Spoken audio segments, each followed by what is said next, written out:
Hello दोस्तों, let's crack it में आपका स्वागत है। एग्रीकल्चर एंड एलाइड एक्टिविटीज़ के नवंबर 2021 के जितने भी करंट अफेयर न्यूज़ के अंदर थे सभी कंपाइल करके एक ही वीडियो में आपके सामने आ गए हैं। ओके, लिखी हुई भाषा इंग्लिश होती है, जो मैं व्याख्या करता हूँ या बोलता हूँ वो हिंदी भाषा में बोला जाता है। इसकी पीडीएफ चाहिए तो क्लीन पीडीएफ और एनोटेड पीडीएफ दोनों तरह की पीडीएफ टेलीग्राम चैनल पर मिलेंगी और उसका लिंक डिस्क्रिप्शन में आपको दिया गया है। इस सीरीज़ को बिल्कुल भी हल्के में ना लें, ये बहुत ही समय दे करके यहाँ पर तैयार की जाती है। डे बाय डे के करंट अफेयर्स उठाए जाते हैं, बड़े भी छोटे भी हर तरीके के उठाए जाते हैं।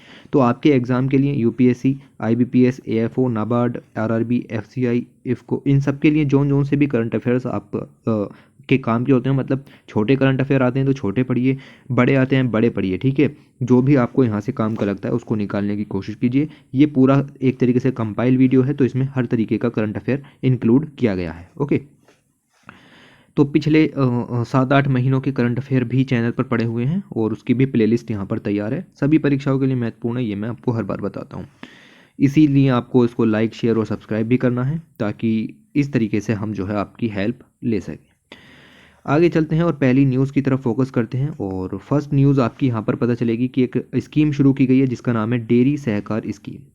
ये डेयरी सहकार स्कीम जो है वो मिनिस्ट्री ऑफ कोऑपरेशन के द्वारा रिलीज़ की गई है। देखिए, जहाँ पर भी वर्ड आ जाए सहकार या समिति टाइप के वर्ड, ओके, तो आप समझिए कि कोऑपरेशन मिनिस्ट्री का वहाँ पर योगदान रहेगा। अब ये जो स्कीम है वो डेयरी सेक्टर में शुरू की गई है, तो सिंपल सी बात है कि इम्प्लीमेंट करने वाली एजेंसी भी कुछ इसी तरीके की होगी। देखिए, डेयरी सहकार जो स्कीम है इसके अंदर 5,000 करोड़ रुपए का इन्वेस्टमेंट दिया गया है और ये इम्प्लीमेंट की जाएगी by national cooperative development corporation. Okay, तो कोऑपरेटिव डेवलपमेंट जो कॉरपोरेशन है उसके द्वारा ये यहाँ पर इम्प्लीमेंट की जाएगी, यानी कि एक नोडल एजेंसी यहाँ पर हो गई। ओके, इसका एम क्या है? इसका एम ये है कि डेयरी सेक्टर के अंदर कोऑपरेशन को बढ़ावा देना है। ओके, और जो एग्जिस्टिंग डेयरी सेक्टर को मजबूत करने के लिए जो एफर्ट यहाँ पर लगाए जाने हैं उनको भी मजबूत करना है, ताकि ओवरऑल ऑब्जेक्टिव्स जो हैं, यानी कि फार्मर्स की इनकम को डबल करने का और आत्मनिर्भर भारत को हासिल करने का, वो पूरे किया जा सके एक समय के अंदर। और राइट, डेयरी सेक्टर की अगर हम बात करें, इंडिया की जीडीपी में लगभग 4% कंट्रीब्यूट करता है और लगभग 200 मिलियन मीट्रिक टन का मिल्क प्रोडक्शन भी हो रहा है, जो कि पूरी दुनिया में सबसे ज़्यादा है इंडिया के अंदर। फाइनेंशियल सपोर्ट प्रोवाइड किया जाएगा इस स्कीम के अंदर, और ये जो सपोर्ट है वो आपको मैंने बताया कि नेशनल कोऑपरेटिव डेवलपमेंट कॉरपोरेशन के द्वारा कराया जाएगा।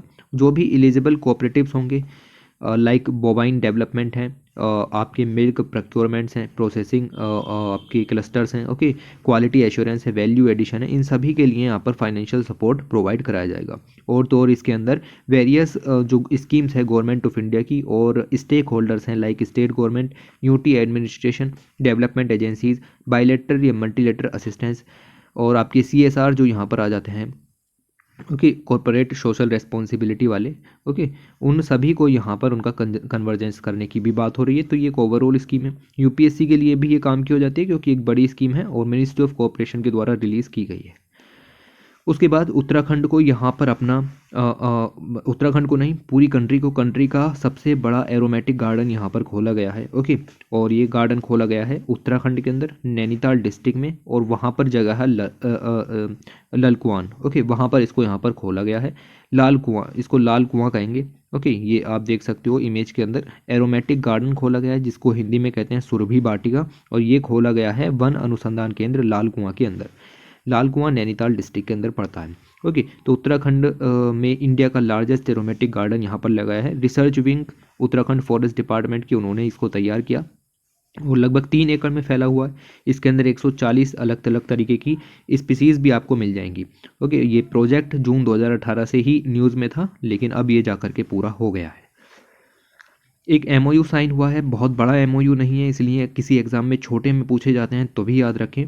Sunfresh agro industrial limited Maharashtra की सरकार के साथ और स्टेट बैंक ऑफ इंडिया के साथ मिलकर के एमओयू साइन किया है। जितने भी डेयरी फार्मर्स महाराष्ट्र के अंदर हैं उनको फाइनेंशियल सपोर्ट प्रोवाइड किया जाएगा। ये एमओयू यहाँ पर साइन हुआ है, कोई बड़ा एमओयू नहीं है। एक एमओयू और साइन हुआ है जो कि बड़ा हो जाता है और एग्ज़ाम के हिसाब से भी काम का है। जो आपका आईसीएआर है उसके डायरेक्टर हैं डॉक्टर त्रिलोचन मोहपात्रा, उन्होंने एमओयू साइन किया है किसके साथ? Indian chamber of food and agriculture के साथ, यानी कि आईसीएफए के साथ। किस बात पर? ये स्ट्रेथन करना चाहते हैं, एग्रीकल्चर रिसर्च को बढ़ाना चाहते हैं, इनोवेशंस लाना चाहते हैं और फार्मर्स से आउटरीच यहाँ पर बढ़ाना चाहते हैं। किस लिए? सस्टेनेबल एग्रीकल्चर डेवलपमेंट के लिए। ओके, तो इन चीज़ों पर फोकस किया जा रहा है। कुल मिला के जो अब बात यहाँ पर नहीं चल रही है वो बात चल रही है आपकी एग्री फूड सिस्टम्स के ऊपर। जो एग्रीकल्चर में हमारा फूड सिस्टम है उसको हमें यहाँ पर चेंज करना है, क्लाइमेट चेंज से अडेप्ट करना है और रेजिलिएंट भी बनाना है। ओके, तो इन सब चीज़ों के साथ इस पर फोकस किया जाएगा। एमओयू साइन किया गया किसके बीच? ICAR और ICFA के बीच में। एक और यहाँ पर आपको देखने के लिए मिलेगा, बहुत इंपॉर्टेंट एमओयू साइन किया गया। नेशनल डेयरी डेवलपमेंट बोर्ड ने एमओयू साइन किया है किसके साथ? गवर्नमेंट ऑफ यूपी के साथ। किस चीज़ के लिए? ये जो आपका मैनेज करेगा वाराणसी मिल्क यूनियन को, तो वाराणसी मिल्क यूनियन को मैनेज करने के लिए अगले 5 साल का, जिसको हम कह सकते हैं ठेका, यहाँ पर नेशनल डेयरी डेवलपमेंट बोर्ड को दे दिया गया है गवर्नमेंट ऑफ यूपी के द्वारा। ओके, तो इससे क्या होगा? जो फार्मर्स की इनकम डबल करने का लक्ष्य है वो पूरा किया जा सकता है। इसी को ध्यान में रखते हुए ये एमओयू साइन किया गया है। ओके, वर्चुअल सेरेमनी के दौरान इनके बीच में एमओयू साइन हुआ। इस इनिशिएटिव के तहत दिस इनिशिएटिव विल मोटिवेट और इन्वॉल्व मिल्क प्रोड्यूसर्स को इन्वॉल्व करेगा और साथ ही साथ उनको इकोनॉमिक रेजिलियंस भी रिक्वायर्ड यहाँ पर की जाएगी। मतलब किसी तरीके से मान लीजिए कि दूध के प्रोडक्शन में गिरावट आई तो हम उनको यहाँ पर मॉनेटरी असिस्टेंस भी देंगे। इस सब एमओयू के अंदर बात की गई है। साथ ही साथ जो इसेंशियल मार्केट एक्सेस है या फिर नए मार्केट उनको अवेलेबल कराए जाएंगे। अलाउ करेंगे टू यूज़ बायोगैस, कि बायोगैस का यूज़ किया जा सके ज़्यादा से ज़्यादा, और इन बायोगैस का जो यूज़ है वो एनर्जी एफिशिएंट तरीके से हो। Okay, this initiative is in line with prime minister Narendra Modi, जिससे कि फार्मर्स की इनकम डबल की जा सके। और तो ये कुछ लक्ष्य हैं, ये जो एमओयू यहाँ पर साइन हुआ है उसके कुछ लक्ष्य आपको यहाँ पर ध्यान में रखने हैं। हरियाणा के सीएम हैं मनोहर लाल खट्टर। इन्होंने लॉन्च किया उत्तम बीज पोर्टल। सभी एग्जाम्स के लिए इंपॉर्टेंट है, क्या होता है उत्तम बीज पोर्टल? ओके, मनोहर लाल खट्टर ने यहाँ पर आपका लॉन्च किया है उत्तम बीज portal which will benefit farmers of Haryana. Haryana के फार्मर्स को यहाँ पर बेनिफिट करेगा और उनको क्वालिटी सीड्स प्रोवाइड किए जाएंगे विद ट्रांसपेरेंसी के जरिए। ओके, नाम से स्पष्ट है उत्तम बीज पोर्टल। इस पोर्टल के जरिए जो अच्छी किस्म के बीज हैं वो प्रोवाइड कराने की बात चल रही है। पोर्टल जो है वो ट्रांसपेरेंट तरीके से होगा, इसीलिए सीड प्रोडक्शन प्रोग्राम जो यहाँ पर हैं उसमें ट्रांसपेरेंसी बनी रहेगी।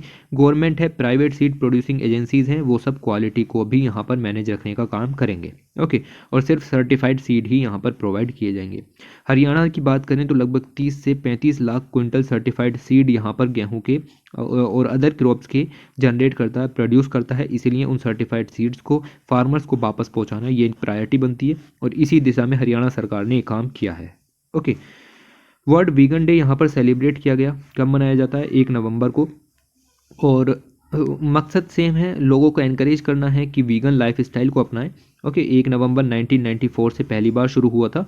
और ये पहली बार क्यों शुरू हुआ था? क्योंकि जो वीगन सोसाइटी है यूके की उसको एस्टेब्लिश हुए 50 साल यहाँ पर हो गए थे। उस उपलक्ष्य में हमने जो वर्ल्ड वीगन डे है यहाँ पर शुरू किया 1994 के अंदर। ओके, तो ये चीज़ आप यहाँ पर ध्यान में रखो। यूनियन मिनिस्टर अमित शाह ने लॉन्च किया है मुख्यमंत्री घासियारी कल्याण योजना, देहरादून उत्तराखंड से शुरू की गई है। ओके, इस चीज़ को याद रखना कि उत्तराखंड के देहरादून से मुख्यमंत्री घासियारी कल्याण योजना यहाँ पर शुरू की गई है। और साथ ही साथ जो कोऑपरेटिव सोसाइटीज़ हैं उनके कंप्यूटराइजेशन की भी बात यहाँ पर की जा रही है। ऑलराइट, तो ये दोनों काम उत्तराखंड के देहरादून से लॉन्च किए गए। इस स्कीम के अंदर अगर हम देखें कि इस स्कीम के अंदर मुख्यमंत्री घासियारी कल्याण योजना के अंदर जो न्यूट्रिशस फोडर होता है, यानी कि चारा जो होता है उसमें आपके न्यूट्रिशन अच्छे होने चाहिए, जिसको सिलेज कहा जाता है, कैटल फीड कहा जाता है, वो यहाँ पर प्रोवाइड किया जाएगा। 25 से 30 किलो के बैग्स यहाँ पर तैयार किए जाएंगे। कैटल ओनर्स को वो दिए जाएंगे 2 रुपये पर केजी के हिसाब से। 30% सब्सिडी भी दी जाएगी। ओके, तो इससे क्या होगा कि कोऑपरेटिव जो कमिटीज़ है उनको भी हेल्पफुल रहेगा। और ये जो सीलेज है वो ग्रीन फोडर का यूज़ करके तैयार किया जाएगा, जिससे कि मिल्क का प्रोडक्शन भी बढ़ेगा। 15 से 20% मिल्क प्रोडक्शन बढ़ाने की बात चल रही है। 2000 से ज़्यादा फार्मर्स इसके बेनिफिट यहाँ पर देखेंगे और वुमेन्स को भी बेनिफिट होगा, क्योंकि उनको अपने सिर पर चारा नहीं ढोना पड़ेगा। एडवर्स वेदर कंडीशंस में भी सरकार उनको यहाँ पर प्रोवाइड कराएगी। पहला फेज जो है वो स्कीम का 4 डिस्ट्रिक्ट्स में लॉन्च किया गया है। आप देख सकते हैं पौरी, रुद्रप्रयाग, अल्मोड़ा और चंपावत, इन डिस्ट्रिक्ट्स में अभी पायलट बेसिस पर लॉन्च किया है। मुख्यमंत्री अमित शाह ने लॉन्च की। ये स्कीम बहुत ज़्यादा इंपॉर्टेंट हो जाती है हर एग्ज़ाम के लिए। ओके, उसके बाद आगे चलते हैं। और FSSAI ने नया रूल लागू करा है और ये रेगुलेशंस हैं, इनका नाम है food safety and standards import first amendment regulation 2021। Okay, तो फॉरेन फूड मैन्युफैक्चर फैसिलिटीज़ हैं जो कि फ़ॉरेन में यहाँ पर गुड्स तैयार करती हैं और उनको एक्सपोर्ट करती हैं इंडिया में, उनको अब FSSAI के अंदर रजिस्टर होना पड़ेगा। ओके, तो ये काफ़ी अच्छा यहाँ पर एक आप देख सकते हैं कि रेगुलेशंस लॉन्च की गई। रजिस्ट्रेशन जो इनका यहाँ पर किया जाएगा वो 2 साल के लिए होगा और इसके अंदर कैटेगरीज जो होंगी फूड की, मतलब किस पर्टिकुलर कैटेगरी के लिए रजिस्ट्रेशन कराना है वो categories time to time add करते जाएंगे FSSAI, और यहाँ पर जैसा ज़रूरी होगा वैसे वैसे काम करा जाएगा। Okay, foreign good manufacturing facilities में ऑल्सो भी सब्जेक्टेड टू इंस्पेक्शन, और FSSAI के द्वारा इंस्पेक्शन भी किया जाएगा और फूड सेफ्टी ऑफिशियल्स जा जा करके वहाँ पर ये सब चेकिंग भी करेंगे। ओके, रजिस्ट्रेशन अगर कंप्लाइंस के हिसाब से नहीं हुआ, रूल्स के हिसाब से नहीं हुआ, तो उसका जो लाइसेंस है वो बीच में भी रद्द किया जा सकता है, कैंसिल किया जा सकता है और सस्पेंड किया जा सकता है अगर ऑफिशियल्स को कुछ भी कमी नज़र आती है तो। ओके, ये कुछ रूल्स थे और किसने लॉन्च किए, क्या रेगुलेशन है, सब पता होनी चाहिए। सेंटर ने यहाँ पर अमेंड किया है क्या, legal metrology packaged commodity rules 2011 को यहाँ पर इन्होंने अमेंड किया है, और अमेंड करने के बाद ये रूल्स जो हैं वो 1 अप्रैल 2022 से यहाँ पर आपके इफेक्ट में आएंगे। ओके, इनके अंदर कुछ बातें की गई हैं। डिक्लेरेशन ऑफ MRP उसको मैंडेटरी कर दिया गया है। मान लीजिए कोई फॉरेन गुड्स भी है तो उसको इंडियन करेंसी में डिक्लेरेशन करना पड़ेगा MRP का। कोई भी पैकेट है उसके ऊपर MRP लिखा होना चाहिए इंडियन रुपीज़ के अंदर। Okay, all pre packed products के अंदर विद ऑल टैक्सेस। ओके, सभी टैक्सेस के साथ ये सब चीज़ें लिखी होनी चाहिए। Declaration of date of manufacturing उसके ऊपर होनी चाहिए। ओके, और ये सब मैंडेटरी कर दिया गया है भाई, ठीक है, इस चीज़ को ध्यान में रखो। यूनिट सेल प्राइस भी यहाँ पर आपका जो है वो होना चाहिए। Unit sale price for all pre packed commodities mean for retail sale is introduce to allow easier comparison of the prices के ईजियर कंपैरिजन के लिए आपको यूनिट सेल प्राइस भी यहाँ पर मेंशन करना पड़ेगा रिटेलर के लिए। ओके, तो ये चीज़ भी आप यहाँ पर ध्यान में रखोगे। ग्लोबल फूड सिचुएशन रिपोर्ट जारी की गई। हालांकि सिचुएशन रिपोर्ट को हमारे लिए इतना जानना ज़रूरी है कि किसने जारी की, तो फूड एंड एग्रीकल्चर ऑर्गेनाइजेशन ने इस रिपोर्ट को यहाँ पर जारी किया है। और इस रिपोर्ट के प्रोविज़न आपके किसी काम के नहीं हैं, लेकिन फिर भी आप देख सकते हैं कि ग्लोबल सीरियल ट्रेड जो है, ओके, जो भी आपके सीरियल्स हैं उन लाइक व्हीट है, राइस है, इन सभी का जो ट्रेड है वो बढ़ने वाला है, is witnessing stronger then earlier anticipated. और ट्रेंड्स जो हैं वो ये दिखाते हैं कि इनका जो ट्रेड है वो लगातार बढ़ेगा, व्हीट और राइस का। ओके, ग्लोबल सीरियल प्रोडक्शन बहुत तेज़ी से बढ़ रहा है, इनका ट्रेड भी यहाँ पर बढ़ रहा है, लेकिन जो इन्वेंटरीज़ हैं वो यहाँ पर जो है वो सिकुड़ रही हैं। लगभग 6 मिलियन टन से जो इन्वेंटरीज़ हैं वो यहाँ पर सिकुड़ रही हैं। ओके, इन छोटे छोटे पॉइंट्स का आपको यहाँ पर ध्यान रखना है। इंडिया ने साइन किया है एक ओके सॉरी, यहाँ पर एक गलती है, इंडिया ने साइन नहीं किया है, ठीक है। एक बेसिकली COP26 समिट हुई यहाँ पर, अगर आपको पता हो तो।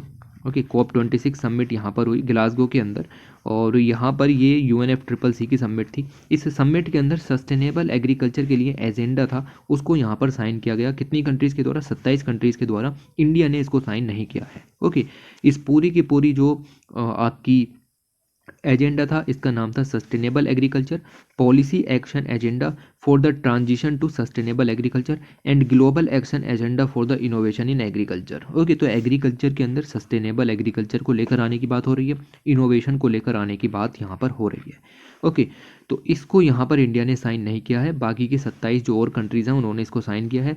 इसके अंदर जो कमिटमेंट की गई हैं कि हम जो अपने फार्मिंग मेथड्स हैं, जो हमारे फूड सिस्टम्स के मेथड हैं, उनको ट्रांसफॉर्म करेंगे, उनको सस्टेनेबल बनाएंगे और पोल्यूशन कम से कम करेंगे एग्रीकल्चर के अंदर।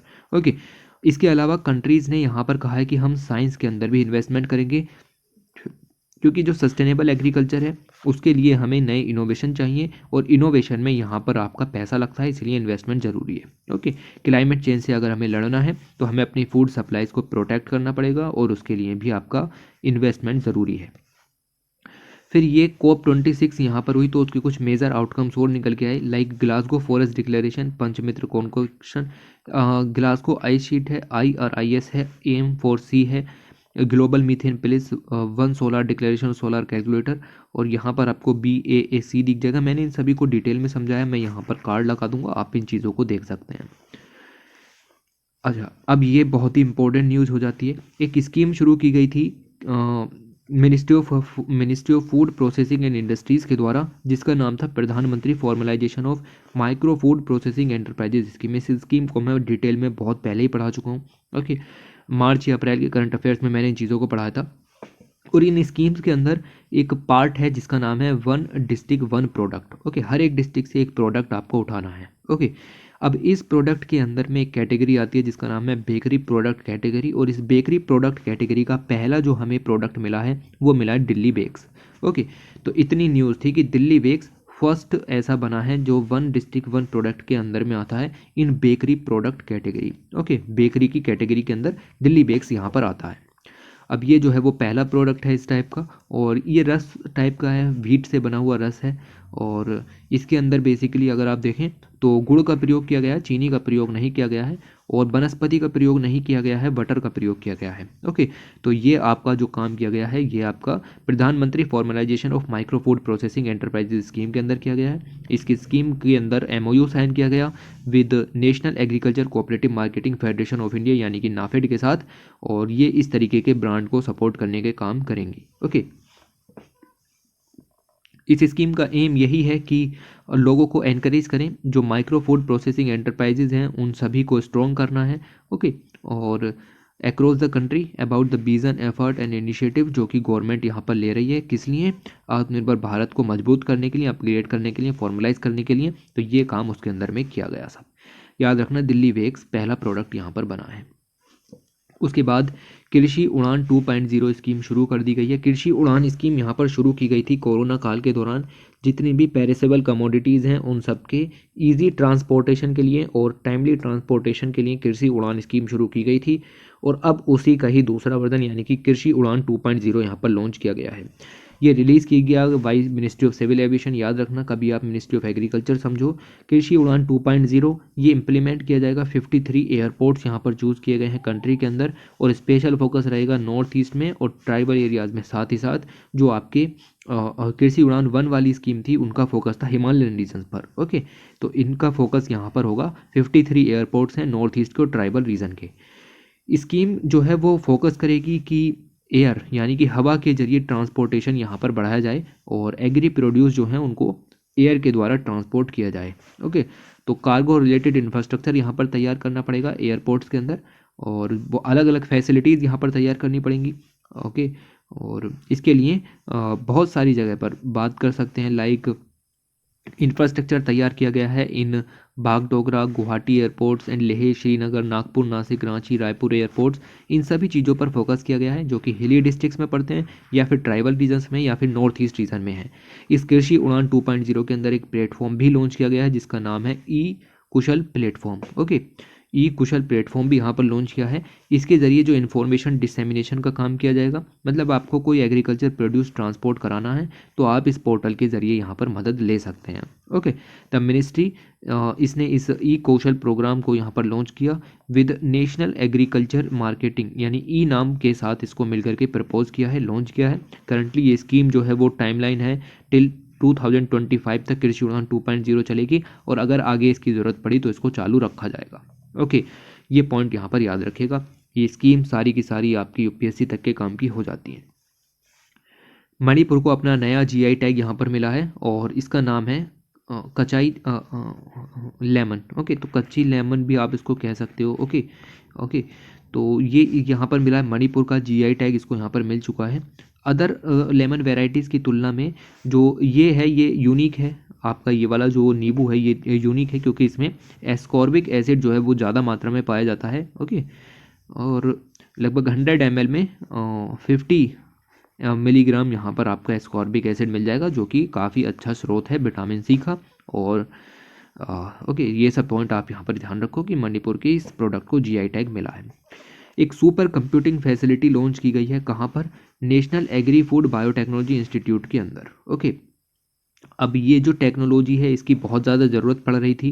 क्यों? क्योंकि एग्रीकल्चर प्रोडक्ट्स के अंदर, एग्रीकल्चर फूड बायोटेक्नोलॉजी के अंदर सुपर कंप्यूटिंग का बहुत ही ज़्यादा ज़रूरत पड़ रही थी। ये सुपर कंप्यूटिंग जो फैसिलिटी है इसकी स्पीड है 650 टेराफ्लॉप। ये फैसिलिटी लॉन्च की गई है at national agri food biotechnology institute के अंदर, और union ministry of science and technology and earth sciences के द्वारा इसको इनॉग्रेट किया गया।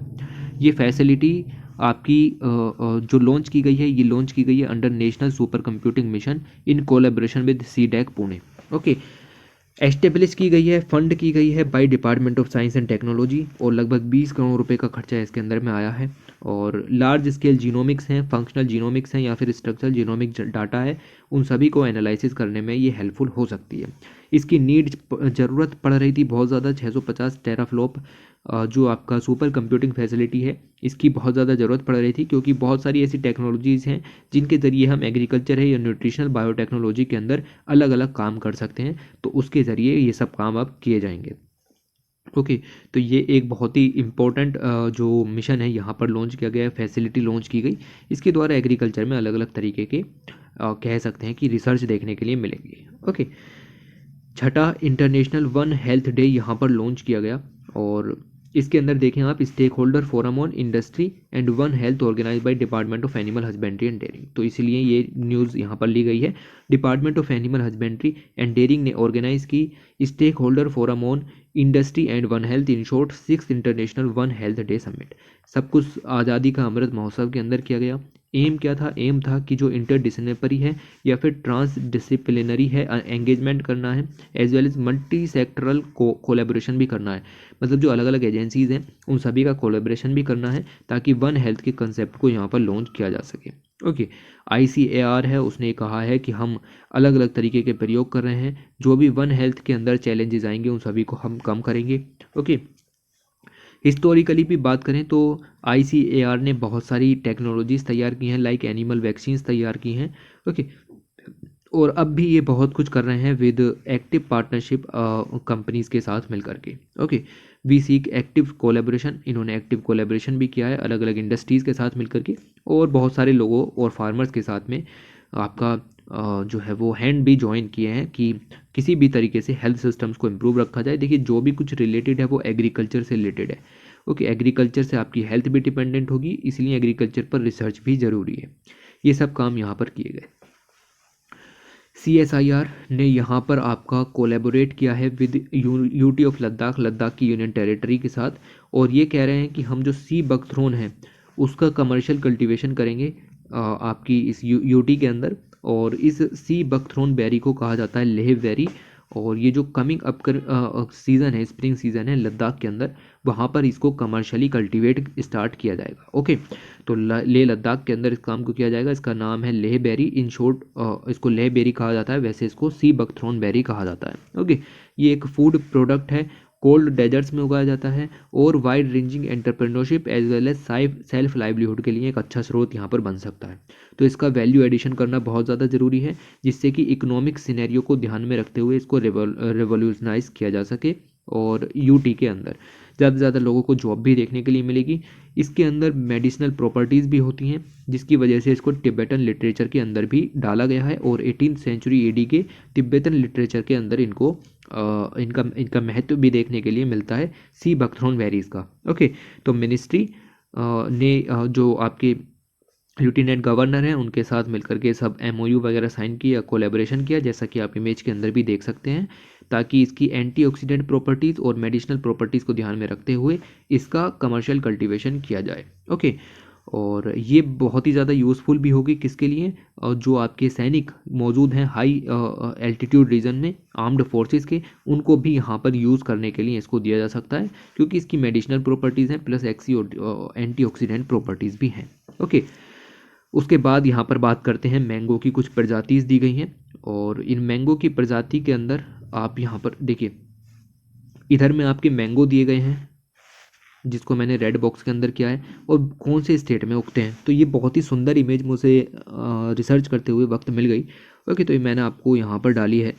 ये तो आपको देख ही लेना है कि कौन से स्टेट के अंदर कौन सा यहाँ पर उगता है। लाइक फजिल मैंगो, कई बार पढ़ा चुका हूँ मैं इसको। ओके, ये कौन से में उगता है, लेकिन यहाँ पर जो दिए गए हैं मैं आपको नीले कलर से दिखाता हूँ। ये वाला जो आपका बॉक्स है इसमें दिखाया गया है राइस के बारे में। ओके, लाइक बोका चोल है तो असम के अंदर उगता है, जोहा राइस है असम के अंदर उगता है। ओके, इस टाइम जो न्यूज़ के अंदर आया, किस वजह से मैंने ये स्लाइड डालनी पड़ी, तो इस बार जो न्यूज़ के अंदर आया वो था आपका ये Navara rice. Okay, Navara rice, NAVARA, Navara rice. अब इस पर क्यों क्या न्यूज़ चल रही थी वो काम की नहीं, लेकिन जैसे ही मैंने इसको सर्च मारा मुझे ये चीज़ें देखने के लिए मिली, इसलिए मैंने स्लाइड को यहाँ पर डाला है। आप इसको जस्ट इसको याद रखने की कोशिश करें कि कटरानी राइस जो है वो कहाँ का फेमस है। ओके, और बासमती तो है ही अपना नॉर्थ का। ओके, काफ़ी फेमस है। जोहा राइस असम का यहाँ पर हो गया, जोहा राइस भी न्यूज़ के अंदर काफ़ी बार आ चुका है, तो ये सब चीज़ें याद रखो। मालदा मैंगो की हम काफ़ी बार बात कर चुके हैं। ओके, तो ये दोनों के दोनों इमेज आपको याद में रखने हैं। उसके बाद आगे बात करते हैं, पंजाब की कैबिनेट ने यहाँ पर अप्रूव कर दिया है क्या, tissue culture based seed potato rules जारी किए हैं। इंडिया का पहला स्टेट बना है जिसने tissue culture based seed potato rules यहाँ पर लॉन्च किए हैं। 7 नवंबर 2021 में लॉन्च किए गए और ये रूल्स जो हैं वो इसलिए डेवलप किए गए हैं क्योंकि पंजाब को हमें बनाना है क्या, हमें बनाना है standard potato seed centre. Okay, ये पंजाब को स्टैंडर्ड पोटैटो सीड सेंटर बनाने के लिए ये सब काम किए गए और ऐसा करने वाला पंजाब पहला स्टेट बना है पूरे इंडिया का जो कि टिश्यू कल्चर बेस्ड सर्टिफिकेशन को यहाँ पर लॉन्च करेगा। और ये जो पंजाब की बेल्ट है जिसका नाम है जालंधर कपूरथला बेल्ट, ओके, मतलब इस बेल्ट के अंदर पोटैटो भारी मात्रा में उगाए जाते हैं, इस बेल्ट को डेवलप करेगा एक्सपोर्ट हब के रूप में। ओके, तो ये पॉइंट याद रखना है कि पंजाब की जालंधर कपूरथला बेल्ट जो है वो किस चीज़ के लिए फेमस है, पोटैटो के लिए फेमस है। ओके, ये अप्रूवल यहाँ पर किया गया और 1 लाख हेक्टेयर का पोटैटो उगाया जाता है, इसको बढ़ा करके 4 लाख जो मीट्रिक टन है वो यहाँ पर आपका जो है वो करना है। ठीक है, तो ऐसे सब छोटे छोटे काम यहाँ पर होंगे। कैबिनेट ने ये भी अप्रूव किया कि पंजाब हॉर्टिकल्चर नर्सरी बिल 2021 भी लॉन्च किया गया और ये अमेंड करेगा पंजाब फ्रूट नर्सरी एक्ट 1961 को। ओके, इसके अंदर जो आपके रेट्स हैं वो घटा करके कम किए जाएंगे, 15% रेट है, 7.5% रेट किए जाएंगे। राइट, तो ऐसे सब काम यहाँ पर हो रहे हैं। बट ये याद रखना कि कौन पहला स्टेट बना है जिसने tissue culture based seed potato rules यहाँ पर लॉन्च किए हैं, वेरी वेरी इंपॉर्टेंट। ओके, उसके अलावा जो जूट पैकेजिंग नॉर्म्स हैं उसके अंदर आपका देख सकते हो कि approve reservation norms for use of jute in packaging. Okay, तो क्या बात यहाँ पर चल रही है, यहाँ पर बात चल रही है कि कैबिनेट ने अप्रूव किए हैं jute packaging material act rules और इस रूल्स के अंदर जूट की पैकेजिंग बहुत ज़्यादा मैंडेटरी हो गई है। आपको अगर फूड ग्रेन पैक करने हैं, याद रखिएगा, अगर आपको फूड ग्रेन पैक करने हैं तो आप जिस बॉक्स में उसको पैक कर रहे हैं या फिर जिस पैकेट में उसको पैक कर रहे हैं वो पैकेट 100% जूट का बना हुआ होना चाहिए। अगर आप शुगर को ऐड कर रहे हैं किसी पैकेट के अंदर रख रहे हैं तो उस पैकेट का 20% हिस्सा जूट का बना हुआ होना चाहिए। ये सब मैंडेटरी यहाँ पर कर दिया है और जूट बैग्स का यूज़ करना अब जरूरी हो जाएगा 2021-22 से। ओके, ये सब जो काम है ये इस एक्ट के अंदर में किए जाएंगे, JPM एक्ट इसको इन शॉर्ट कहते हैं।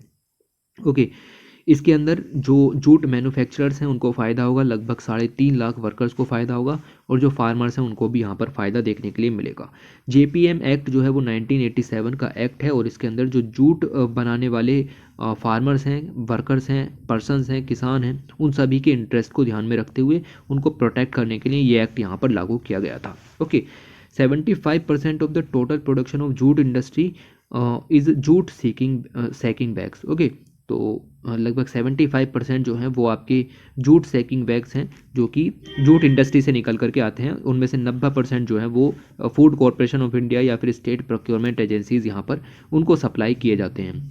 ये एक इम्पॉर्टेंट इंडियन इकोनॉमी का पार्ट बन जाता है जूट इंडस्ट्री जो है वो आपकी। ओके, और बेसिकली डेवलप है इन वेस्ट बंगाल, बिहार, उड़ीसा, असम, त्रिपुरा, मेघालय, आंध्र प्रदेश, तेलंगाना। ओके, इन रीजन्स में कुछ हद तक ये चीज़ें डेवलप हैं और इसी वजह से इन सभी जगहों के फार्मर्स उनके राइट्स को प्रोटेक्ट रखने के लिए ये रूल्स यहाँ पर लागू किए गए हैं और अब ये मैंडेटरी कर दिया गया है।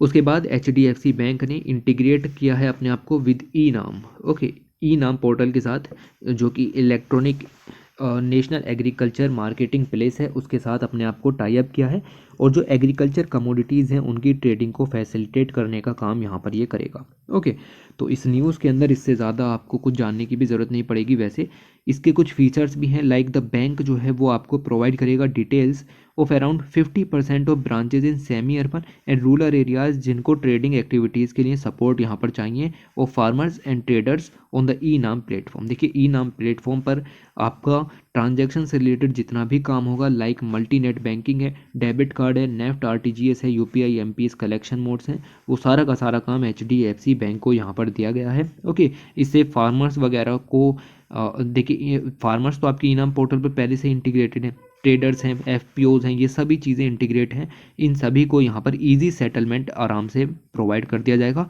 क्योंकि HDFC बैंक को डायरेक्टली लिंक कर दिया गया है, इंटीग्रेट कर दिया गया है ई-नाम पोर्टल पर। ओके, तो जो लोग इससे जुड़े हुए हैं उनको सेटलमेंट में कोई भी दिक्कत नहीं आएगी। और ये एमओयू यहाँ पर साइन किया गया है सेंट्रल गवर्नमेंट के साथ। ओके, ये पॉइंट आपको यहाँ पर ध्यान रखना है। तो अब चलते हैं आगे और देखते हैं कि कौन कौन सी न्यूज़ और काम की हो जाती हैं। तो आपको पता चलेगा कि फिशरीज मिनिस्टर पुरुषोत्तम रूपाला ने लॉन्च किया है nationwide AHDF KCC campaign. AHDF का मतलब सिंपल है कि animal husbandry dairying and fisheries के अंदर में किसान क्रेडिट कार्ड को लेकर के एक कैंपेन यहाँ पर शुरू किया गया है। फुल फॉर्म आपको मिल जाएगी कि nationwide animal husbandry dairying and fisheries किसान क्रेडिट कार्ड यहाँ पर लॉन्च किया गया है। और जितने भी फार्मर्स डेयरी इंडस्ट्री में, फिशरीज़ में, एनिमल हस्बेंड्री में इन्वॉल्व हैं, उन सभी को किसान क्रेडिट कार्ड के बेनिफिट्स यहाँ पर देने की बात की जा रही है। ओके, ये सब काम union minister of fisheries, animal husbandry and dairying के द्वारा यहाँ पर किया गया है। टारगेट ये है कि अगले 3 मंथ में 2 करोड़ लोगों को नया एनरोल कर लिया जाए और इस KCC मिशन को आगे यहाँ पर बढ़ाया जाए। ऐसी स्पेशल ड्राइव्स पहले भी यहाँ पर चलाई गई हैं, लाइक 1 जून 2020 से लेकर के 31 दिसंबर 2020 तक भी ऐसी ड्राइव्स देखने के लिए मिली हैं। उनमें भी इसी तरीके का वर्क यहाँ पर किया गया था। ओके, अगली जो न्यूज़ यहाँ पर आ जाती है वो आ जाती है बेसिकली अवार्ड यहाँ पर बांटे गए। ये नेशनल अवार्ड हैं एग्रीकल्चर सेक्टर के अंदर, और ये जो नेशनल अवार्ड एग्रीकल्चर सेक्टर के अंदर हैं ये under the supervision of national agriculture university यहाँ पर बांटे गए। और असम एग्रीकल्चर यूनिवर्सिटी के अंदर 2 इथनिक ट्राइब्स ऐसी यहाँ पर आती हैं जिनको 2 नेशनल अवार्ड मिले हैं एग्रीकल्चर सेक्टर के अंदर। हमें इन इथेनिक ट्राइब्स के बारे में पता होना चाहिए। इनमें से पहला जो अवार्ड है वो है plant genome survivor community award, और ये जो अवार्ड यहाँ पर दिया गया है ये कार्बी ट्राइब को दिया गया है। कार्बी ट्राइब के अंदर ढोंसुरी अगरी फार्मर कोऑपरेटिव सोसाइटी, प्रोनाउंसिएशन इधर उधर हो सकती है बट आप यहाँ पर समझिए कि इनको यहाँ पर ये अवार्ड मिला है। दूसरा अवार्ड यहाँ पर है plant genome saviour farmer recognition award. दोनों अवार्ड और किसको मिले, कौन सी कम्युनिटी को, कौन सी ट्राइब को, याद रखना। दूसरा अवार्ड जो मिला है वो है दिमासा ट्राइब को यहाँ पर मिला है, और ये दोनों आपको यहाँ रखने हैं। पहला कार्बी ट्राइब को, दूसरा दिमासा ट्राइब को यहाँ पर मिला है। ओके, दोनों की दोनों ट्राइब भी आपको याद रखनी है। कहाँ की हैं, वो हैं आपकी असम की। उससे आगे चलें तो कर्नाटक के अंदर बेसिक अगर मैं बात करूं, एक बहुत पुराना जैक फ्रूट का ट्री था, उसको हिस्टोरिकल ट्री का स्टेटस यहां पर दे दिया गया है कर्नाटक की सरकार के द्वारा। ट्री 250 साल से भी पुराना है, लगभग 10 जनरेशन इस ट्री के साथ रह चुकी हैं।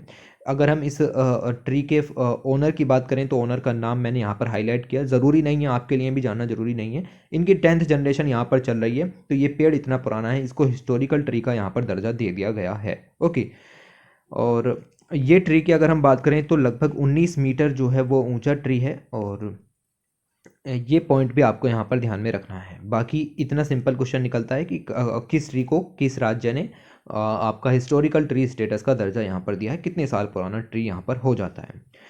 उसके बाद आपका जो मैरी कॉम है, जो कि बॉक्सर हैं, पद्म विभूषण भी इनको मिल चुका है। इनको ब्रांड एम्बेसडर बना दिया गया है ट्राइफेड की आदि महोत्सव का।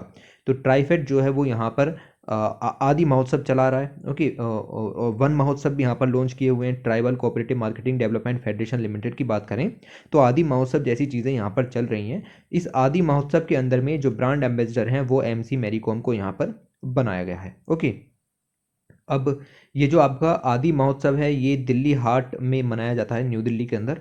Okay, in the presence of अलग अलग लोग, ठीक है, in the presence of Sukhram Munda. Basically इस बार सुखराम मुंडा को यहाँ पर इन द प्रेजेंस लिया गया, वो ग्रैंड सन है बिरसा मुंडा जी के। ओके, तो ये सब चीज़ भी यहाँ पर चल रही हैं, और ये सब ट्राइबल एरियाज़ में बिलोंग करते थे, तो इसीलिए हम आदि महोत्सव इस उपलक्ष्य में यहाँ पर मनाते हैं। ओके, अर्जुन मुंडा के द्वारा ये इनॉग्रेट किया गया। And on the occasion Olympic medallist and boxer Padma Vibhushan MC Mary Kom, इनको ब्रांड एम्बेसडर ट्राइफेड के आदि महोत्सव का डिक्लेयर कर दिया गया है।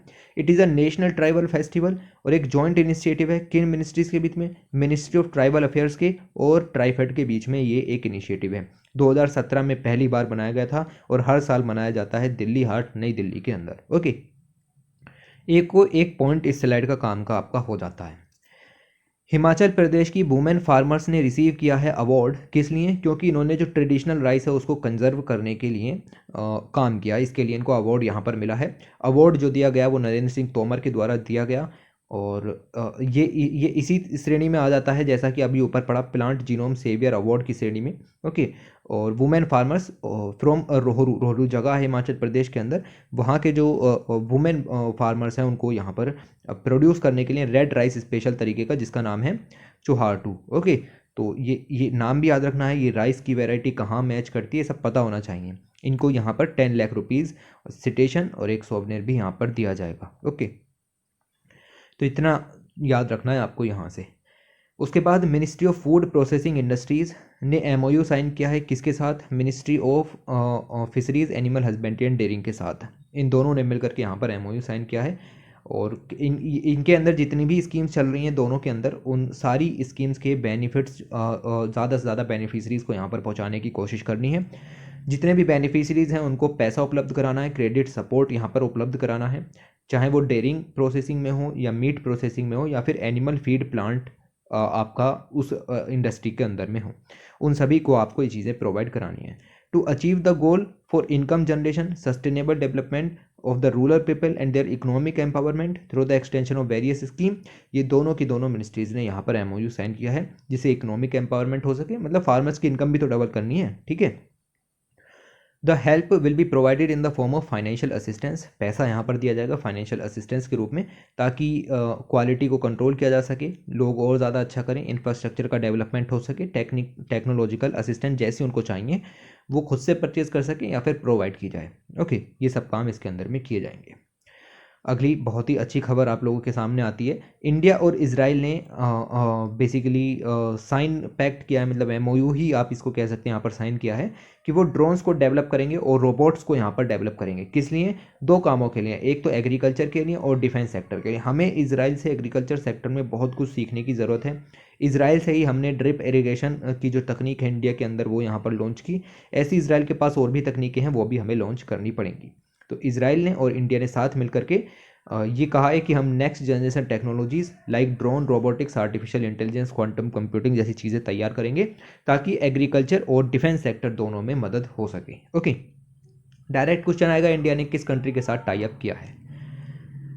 वेस्ट बंगाल की सरकार ने, और उस सरकार के अंदर फूड एंड सप्लाई डिपार्टमेंट, उन्होंने लॉन्च किया है व्हाट्सएप चैटबॉट, और ये इस तरीके का इंडिया में लॉन्च होने वाला पहला चैटबॉट यहाँ पर होगा। ओके, तो ये यहाँ पर लॉन्च किया गया है किस लिए? To facilitate the citizens of West Bengal, West Bengal के सिटीजन्स को सुविधा अवेलेबल करानी है कि वो अप्लाई कर सके for a ration card. WhatsApp के ज़रिए आप राशन कार्ड के लिए अप्लाई कर सकेंगे, आपकी कुछ परेशानियां हैं उनको भी आप लॉस कर सकोगे, और साथ ही साथ जो क्रिटिकल रिसोर्सेज और ज़्यादा हो जाते हैं या फिर इंफॉर्मेशन हो जाती है उसको भी आप एक्सेस कर पाओगे। ये फ्री है और 2 भाषाओं में आपको मिलेगा, इंग्लिश में और बंगाली में।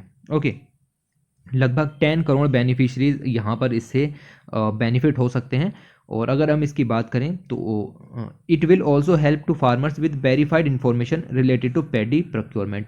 पैडी प्रोक्योरमेंट है या कोई भी आप यहाँ पर फसल उगा रहे हो तो उससे रिलेटेड इन्फॉर्मेशन आप इस व्हाट्सएप चैटबॉट के जरिए हासिल कर सकते हैं। इसका नंबर भी यहाँ पर दिया गया है। ओके, ये सिर्फ वेस्ट बंगाल के लिए लॉन्च की गई है। उसके बाद आगे बात करें गुजरात के अंदर एक डिस्ट्रिक्ट है जिसका नाम है डैंग डिस्ट्रिक्ट, और इस डिस्ट्रिक्ट को 100% ऑर्गेनिक डिक्लेयर कर दिया गया है। ओके, तो ये एग्रीकल्चर मिनिस्टर वहाँ के आपके उन्होंने यहाँ पर इस चीज़ को इस डिस्ट्रिक्ट को, डिस्ट्रिक्ट ऑफ डैंग जो कि ईस्टर्न गुजरात में पड़ती है, उसको 100% ऑर्गेनिक फार्मिंग डिस्ट्रिक्ट डिक्लेयर कर दिया है। क्यों? क्योंकि स्टेट वहाँ पर बिल्कुल भी केमिकल का यूज़ नहीं कर रहा है, ना ही पेस्टिसाइड्स का यूज़ वहाँ पर किया जाता है, तभी तो ऑर्गेनिक होगी। ठीक है, तो डायरेक्ट क्वेश्चन है कि किस डिस्ट्रिक्ट को अभी अभी लॉन्च किया गया? 3 के 3 फार्म लॉज हैं, इनको रिपील कर दिया गया, इनको ख़त्म कर दिया गया। इनके बारे में अगर आप नहीं जानते तो आप अर्थ से बिलोंग नहीं करते हैं। ठीक है, तो ये चीज़ तो आपको पता ही होनी चाहिए। तीनों फार्म लॉज जो थे वो थे आपके farmers produce trade and commerce promotion and facilitation act, farmers empowerment and protection agreement of price assurance and farm services act, और essential commodities amendment act 2020। Okay, अब इनके क्या रूल्स थे, क्या सिद्धांत थे, वो सब पढ़ने नहीं बैठना है क्योंकि मामला आया था और ख़त्म हो गया। ठीक है, ये हमारे किसानों के लिए एक बहुत अच्छी खुशखबरी थी। उसके बाद यहाँ पर एक जो रेगुलेशंस लॉन्च किए गए, रेगुलेशंस हैं draft food safety and standards genetically modified और इंजीनियर्ड फूड रेगुलेशन। देखिए, इंडिया के अंदर जेनेटिकली मॉडिफाइड फूड जो है उसको रेगुलेट करने के लिए ये रूल्स यहाँ पर लाए गए हैं। ये रूल्स जो इशू किए गए नाम से स्पष्ट है, food safety and standards authority of India के द्वारा ही लॉन्च किए गए होंगे। 15 नवंबर को ये रूल्स यहाँ पर लागू किए गए। ये जितने भी रूल्स रेगुलेशंस हैं ये किन चीज़ों पर लागू होंगी? Genetically modified organisms, genetically engineered organisms, मतलब जिन जिन जिन प्रोडक्ट के भी या फिर ऑर्गेनिजम्स के भी जीन से छेड़छाड़ की गई है उन सभी पर अप्लाई होंगे। Living modified organisms, it will issued for direct use as food और प्रोसेसिंग। फूड इंडस्ट्री या फिर प्रोसेसिंग इंडस्ट्रीज पर भी ये चीज़ें कुछ हद तक लागू होती हैं। It will be applicable to food और processed food comprising of genetically modified organisms. Okay, तो ऐसे इंग्रेडिएंट को यूज़ करके जो भी फूड प्रोसेसिंग कंपनीज काम कर रही हैं उन पर भी ये रेगुलेशंस लागू होते हैं। अगर हम इसके कुछ प्रोविजंस की बात करें तो साफ साफ पहला प्रोविज़न यहाँ पर लिखा हुआ है कि कोई भी मैन्युफैक्चर हो, स्टोर हो, सेल करने वाला हो, डिस्ट्रीब्यूट करने वाला हो, इंपोर्ट करने वाला हो, एक्सपोर्ट करने वाला हो या फिर इंग्रेडिएंट्स को यूज़ करने वाला हो इन द फूड प्रोसेसिंग इंडस्ट्री, किसी भी तरीके के जेनेटिकली मॉडिफाइड ऑर्गेनिज्म का यूज़ नहीं कर सकता कंट्री के अंदर। उसके लिए आपको प्रायर अप्रूवल लेना पड़ेगा FSSAI से। ओके, दूसरा रूल ये कहता है कि food safety and standard act 2006 का सेक्शन 43 यहाँ पर कहता है कि under the regulation any food laboratory जो भी नोटिफाई की गई है इन द एक्ट ऑफ 2006 वो जेनेटिकली मॉडिफाइड फूड की टेस्टिंग यहाँ पर कर सकती है। टेस्टिंग की बात हो रही है, यूज़ करने की बात नहीं हो रही, क्योंकि टेस्टिंग होगी तभी तो आगे कुछ रेगुलेशंस में सुधार देखने के लिए मिलेंगे। इसके लिए दो तरीके के फॉर्म हैं। अगर आपको प्रायर अप्रूवल लेना है तो उसके लिए कुछ फॉर्म है, फॉर्म 1 टाइप के, फॉर्म 1 2 टाइप के। ओके, तो इतना फॉर्म वगैरह में भी जाने की ज़रूरत नहीं है, बट आप जस्ट थोड़ा सा यहाँ पर याद रखिए कि form 1 of the regulation specifies application for approval of food और processing aid comprising of living modified organism in the end product, and दूसरा यहाँ पर है approval of food and processing and derived from genetically modified ingredient and not comprising the living modified organism. तो पहला जो form है, अगर आप लिविंग मॉडिफाइड ऑर्गेनिज्म के लिए अप्रूवल लेना चाहते हैं तो फॉर्म 1 भरिए, और अगर आपको जेनेटिकली मॉडिफाइड इंग्रेडिएंट के लिए अप्रूवल लेना है तो आपको फॉर्म 2 की तरफ जाना पड़ेगा। कुछ माइन्यूट सी चीज़ें हैं, इतना ज़्यादा इनमें जानने की ज़रूरत नहीं होती है।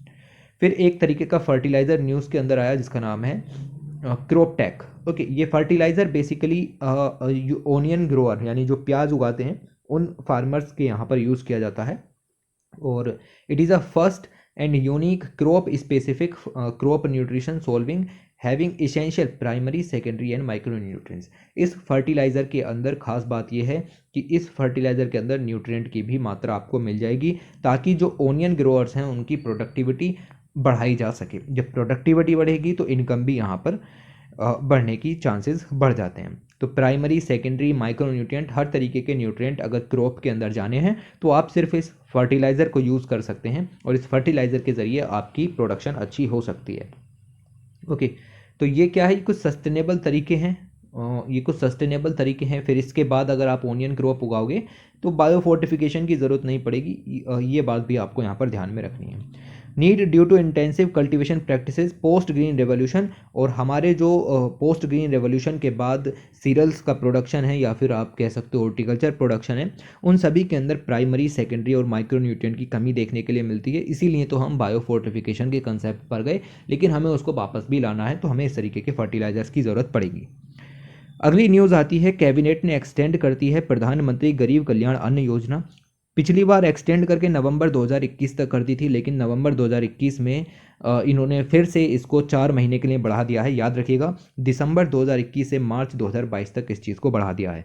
तो जब भी बढ़ाते हैं हम इसके बारे में डिटेल में पढ़ाते हैं, लेकिन इस बार इसको डिटेल में यहाँ पर नहीं कवर कराया जाएगा, क्योंकि ये 1-2 साल से चीज़ें चल रही हैं। ठीक है, तो कई बार पढ़ाई जा चुकी हैं, कई बार योजना के अंदर, कई बार कुरुक्षेत्र के अंदर ये सब चीज़ें रिपीट हो चुकी हैं। और एग्रीकल्चर के पिछले अगर आप मेरे 8-9 महीने के करंट अफेयर्स देखें तो उनमें भी लगभग हर वीडियो में इसके बारे में जिक्र आपको मिल जाएगा। ओके, इसके अंदर बेसिक अगर हम बात करें तो मार्च 2020 में लॉन्च की गई थी, और free of cost food grain, rice, wheat और पल्सेस भी प्रोवाइड की गई थी पहले फेज़ में, लेकिन सेकंड फेज़ में पल्सेस प्रोवाइड नहीं की गई थी। ओके, 5 किलोग्राम पर पर्सन पर मंथ के हिसाब से ये सब काम यहाँ पर किया गया था। सारा काम नेशनल फूड सिक्योरिटी एक्ट के अंदर में होगा, जो कि 2013 का एक्ट है। कम्युनिटी किचन स्कीम यहाँ पर लॉन्च की गई है। ओके और इस स्कीम को लॉन्च करने के लिए बेसिक अगर मैं आपको बताऊं एक ग्रुप ऑफ फूड सेक्रेटरीज यहाँ पर तैयार किया गया है ताकि वो बताएं कि कम्युनिटी किचन स्कीम को किस तरीके से उसका नया जो मतलब फ्रेमवर्क है उसको डेवलप किया जा सकता है या फिर उसको लॉन्च करने के कुछ और सुझाव यहाँ पर मांगने की बात की गई है। 3 वीक का टाइम दिया गया है कि किसी भी तरीके से पान इंडिया पॉलिसी लॉन्च करने की कोशिश कीजिए। सुप्रीम कोर्ट ने कहा था सरकार से, तो सरकार ने यहाँ पर ग्रुप ऑफ फूड सेक्रेटरीज यहाँ पर तैयार कर दिया है। कम्युनिटी किचन का मतलब क्या होता है? तो कम्युनिटी किचन का मतलब होता है कि ये एक इस तरीके के इंस्टीट्यूशंस होते हैं जो फ्री में खाना उपलब्ध कराते हैं और हेल्प करते हैं हंगर और माल न्यूट्रिशन से लड़ने के लिए। ओके, तो कहीं पर भी एक तरीके का आप देखो कि एक आप स्टोर बना सकते हो, उस स्टोर के अंदर आप फ्री फूड यहाँ पर अवेलेबल करा सकते हो वल्नरेबल सेक्शंस को, पुअर लोगों को। ओके, उसके बाद मेघालय यहाँ पर ऐसा पहला नॉर्थ ईस्ट का स्टेट बना, फर्स्ट नॉर्थ ईस्ट का स्टेट बना जिसने पार्टनर किया है किसके साथ? वर्ल्ड फूड प्रोग्राम के साथ। किस लिए? अपना पब्लिक डिस्ट्रीब्यूशन सिस्टम को उसको मजबूत करना है और साथ ही साथ जो फूड सिक्योरिटी है उसको इम्प्रूव करना है, इसलिए उसने वर्ल्ड फूड प्रोग्राम के साथ एमओयू साइन किया है। नॉर्थ ईस्ट का पहला स्टेट कौन सा है? आपको पता होना चाहिए कि मेघालय पहला स्टेट है। ओके, तो ऐसा करने वाला वर्ल्ड फूड प्रोग्राम के साथ मेघालय पहला स्टेट बना। World food programme united nations के अंदर में आता है, क्यों करा है ये भी मैंने डिस्कस कर लिया। इससे क्या होगा? इससे आपके सस्टेनेबल डेवलपमेंट गोल्स पूरे हो सकते हैं, like sustainable development goal number 2 जो कहता है जीरो हंगर। जब आपका पब्लिक डिस्ट्रीब्यूशन सिस्टम इंप्रूव्ड होगा और फूड सिक्योरिटी अच्छी होगी तो फिर सस्टेनेबल डेवलपमेंट गोल नंबर 2 को हासिल करने से आपको कोई नहीं रोक सकता। ओके, ये चीज़ आपको यहाँ पर ध्यान में रखनी है। अरुणाचल प्रदेश ने अप्रूव किया है केसर ए हिंद, उसकी अब स्टेट बटरफ्लाई यहाँ पर होगी। तो ये काम अरुणाचल प्रदेश ने किया है। अरुणाचल प्रदेश के चीफ मिनिस्टर हैं पेमा खंडू, उनके मतलब वो चीफ मिनिस्टर हैं और उन्होंने यहाँ पर इसको अप्रूव किया as a state butterfly. Okay, Kaiser i Hind का साइंटिफिक नाम भी मैंने यहाँ पर आपको दिया है, ये रहा, बट जानने की जरूरत नहीं है। इसका मतलब होता है एम्परर ऑफ इंडिया, नाम से स्पष्ट है केसर ए हिंद। ओके, हिंद का एम्परर। ओके, द बटरफ्लाई के विंग स्पान यहाँ पर दिए गए हैं और अगर बेसिक बात की जाए तो 6 स्टेट्स में ये पाई जाती है। ये सब इन्फॉर्मेशन माइन्यूट याद रखने की ज़रूरत नहीं है। केसर हिंद शेड्यूल 2 की वाइल्ड लाइफ स्पीसीज़ है और वाइल्ड लाइफ प्रोटेक्शन एक्ट 1972 के अंदर शेड्यूल 2 में रखी गई है। Kaiser Hind is a large brightly coloured butterfly. Okay, और भूटान नेपाल में भी पाई जाती है। बेसिक चीज़ याद रखो, अरुणाचल प्रदेश की सरकार का अब स्टेट जो आपका बटरफ्लाई होगा वो केसर हिंद यहाँ पर होगा। ओके, ये खबर इंपॉर्टेंट हो जाती है और यहाँ पर लॉन्च किया गया है फूड सिक्योरिटी म्यूजियम और इनोग्रेट किया गया है एट तंजावुर तमिलनाडु के अंदर इसको यहाँ पर लॉन्च किया गया है। तो इंडिया का पहला फूड सिक्योरिटी म्यूजियम यहाँ पर खुला है, इनोग्रेट किया गया बाई। एक एक पॉइंट याद रखना है इसका, ठीक है, एक एक पॉइंट याद रखना है इसका, मकसद से लेके कितना करोड़ खर्च हुआ, कितने स्क्वायर फीट में बना, ठीक है, ये इंपॉर्टेंट खबर हो जाती है।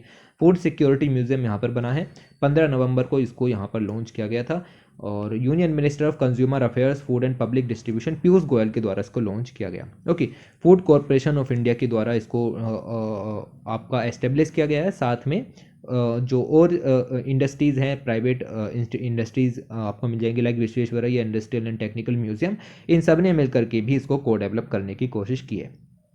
ओके, ये 1.1 करोड़ की लागत से आया। इसका ये फिट वगैरह भी दिया गया है, इग्नोर भी कर सकते हैं, इतना भी डिटेल में नहीं जाना।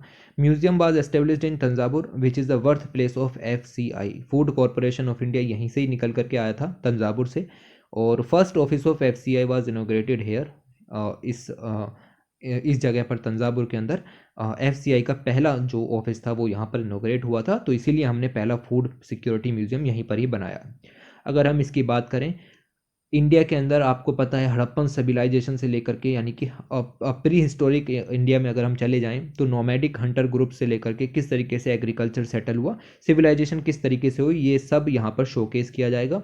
Okay, it will showcase ancient global indigenous food storage method की किस तरीके से लोग पुराने ज़माने में फूड को स्टोर करते थे, फूड ग्रेन का प्रोडक्शन करते थे। डिजिटली ये सब काम यहाँ पर किए जाएंगे और FCI किस तरीके से उभर के आया, उसकी जर्नी क्या रही, कौन कौन से एग्रीकल्चर में ग्रीन रेवोल्यूशन किस तरीके से हुई, ये सब चीज़ें डिस्प्ले वहाँ पर की जाएंगी।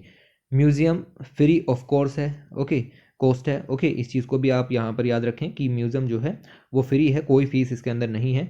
The food museum also houses state of the art exhibits comprising इसके अंदर आप देखो कि रेडियो फ्रीक्वेंसी आइडेंटिफिकेशन लगा हुआ है, प्रोजेक्ट मैपिंग, प्रॉक्सिमिटी सेंसर्स और टच स्क्रीन कियोस्क, ये सब चीज़ें लगी हुई हैं। मतलब नई नई टेक्नोलॉजीज़ का यूज़ करके इसको यहाँ पर बनाया गया है।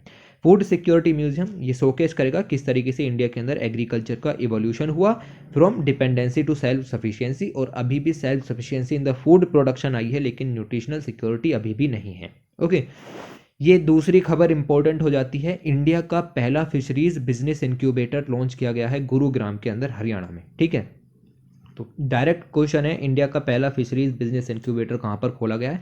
इसका नाम है LINAC, इसकी कोई खास फुल फॉर्म नहीं है, आपको ऐसे ही याद रखना है, NCDC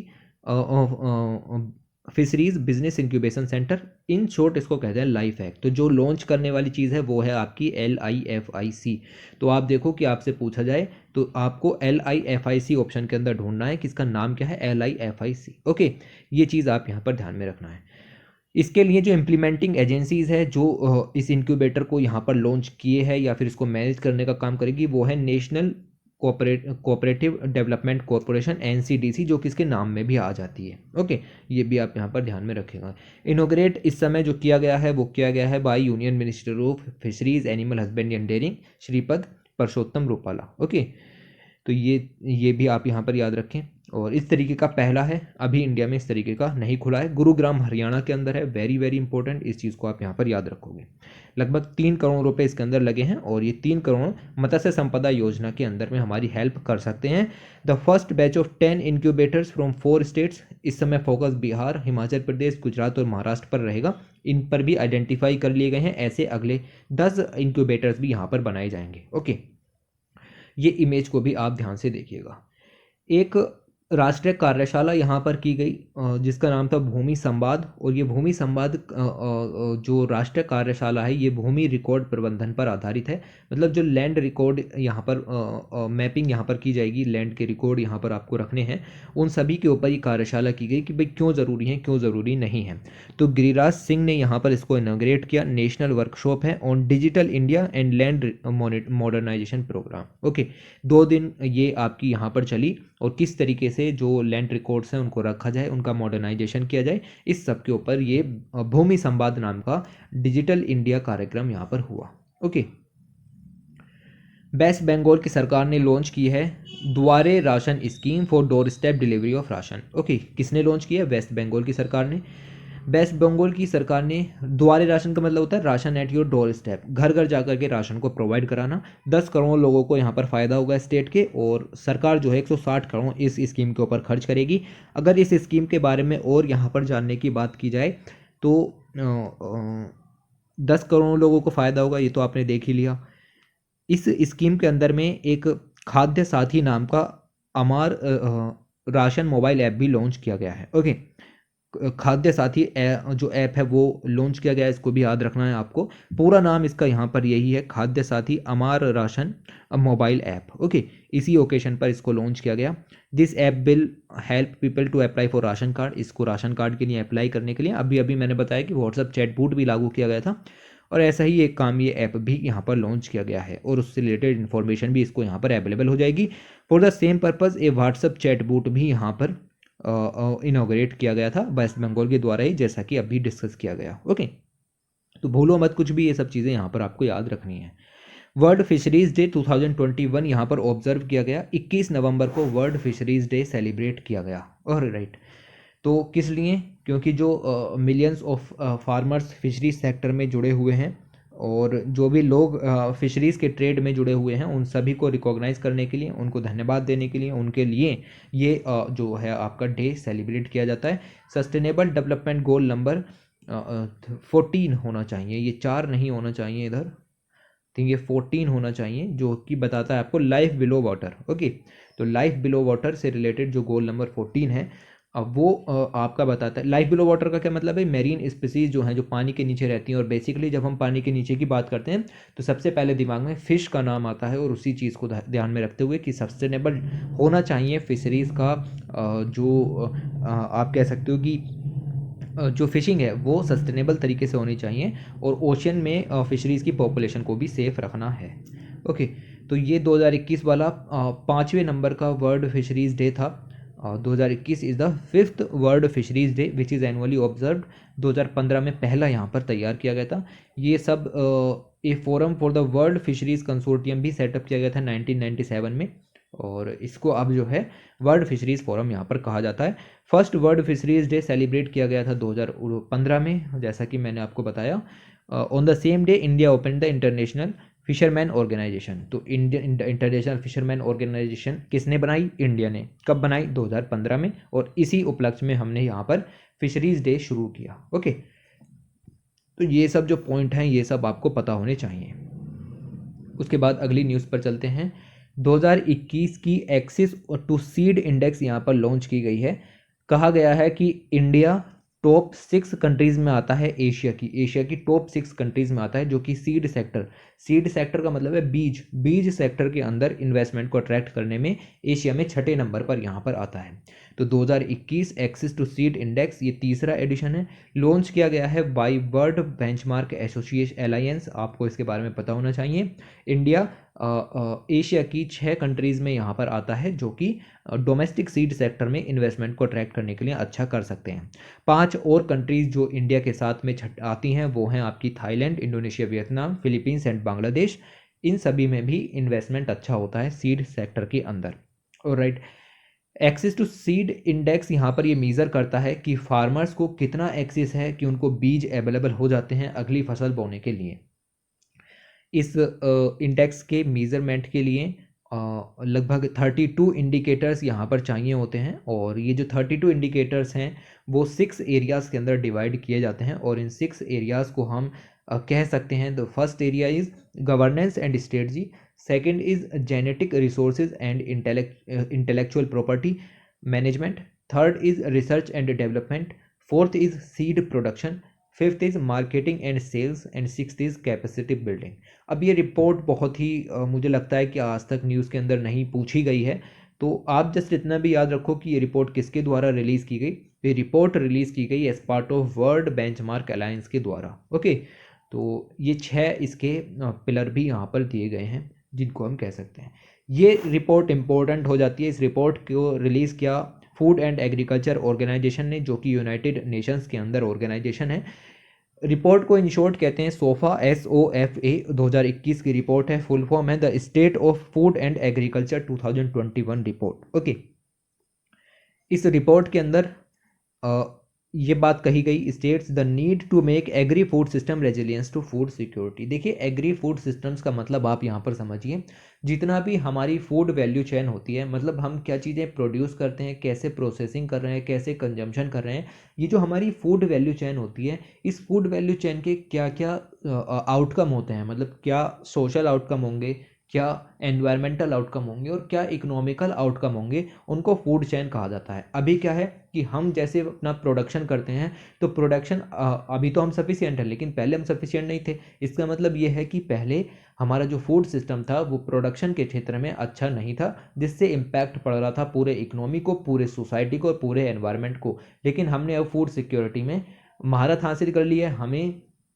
बेसिकली कह सकते हैं कि फूड प्रोडक्शन में हमें सफिशिएंटली देखने के लिए मिल रहे हैं, काफ़ी भारी मात्रा में फूड का प्रोडक्शन हो रहा है। लेकिन अभी भी समझिए, फूड प्रोडक्शन गलत तरीके से हो रहा है। हम स्लैश एंड बर्निंग के जरिए फूड प्रोडक्शन कर रहे हैं, जबकि स्लैश एंड बर्निंग में पूरी पूरी ज़मीन यहाँ पर ख़राब हो जाती है इन 3 to 4 ईयर्स। ओके, तो वो क्या है कि एनवायरमेंटल जो आउटकम है वो अच्छा नहीं है, उसको चेंज करने की ज़रूरत है। तो इसको इसी चीज़ के ऊपर फोकस किया गया है कि जो फूड सिस्टम्स हैं उसको चेंज करने की ज़रूरत है, और ऐसे फूड सिस्टम लाने की ज़रूरत है जिससे फूड सिक्योरिटी तो बनी रहे, साथ ही साथ बाकी के जो आउटकम है वो भी अच्छे हो सकें। ओके, तो the flagship publication is part of state of the world series, जो कि FAO अलग अलग तरीके की जारी करता है। इसके अंदर कुछ और आपको आउटकम मिल जाएंगे, लाइक एक रोबस्ट ट्रांसपोर्ट नेटवर्क बहुत ज़्यादा ज़रूरी है, जो कि ऐसा सिस्टम डेवलप कर सके जो कि एग्री फूड सिस्टम रेजिलियंस हो to the shock and states of climate change. Okay, around 3 billion people उनको प्रॉपर डाइट अवेलेबल नहीं हो सकती, तो वो प्रोटेक्टेड नहीं है। किसके लिए? माल न्यूट्रिशन के लिए। उनको कुपोषण हो सकता है उनको, और साथ ही साथ 1 बिलियन पीपल ऐसे हैं जो कि किसी भी तरीके के शॉक को नहीं झेल सकते, क्योंकि उनकी इनकम जो है वो रिड्यूस हो गई है। ये सब डाटा है, आपको याद नहीं रहेगा, ना ही याद करना है। ओके, बस जस्ट याद रखो ऐसा कुछ चल रहा है, ऐसा कुछ होता है, ऐसी कुछ रिपोर्ट होती है, ताकि आपके दिमाग में इन चीज़ों को जगह मिले। ओके, तो लगभग 845 मिलियन पीपल हैं जो कि ट्रांसपोर्ट रूट्स के ज़रिए अफेक्ट हो रहे हैं, और फूड डाइवर्टिंग की भी सिचुएशन देखने के लिए मिल रही है। ये एक मैगजीन आई है, ज्योग्राफी एंड यू की मैगजीन, हमने अपने चैनल पर कवर करानी शुरू कर दी है।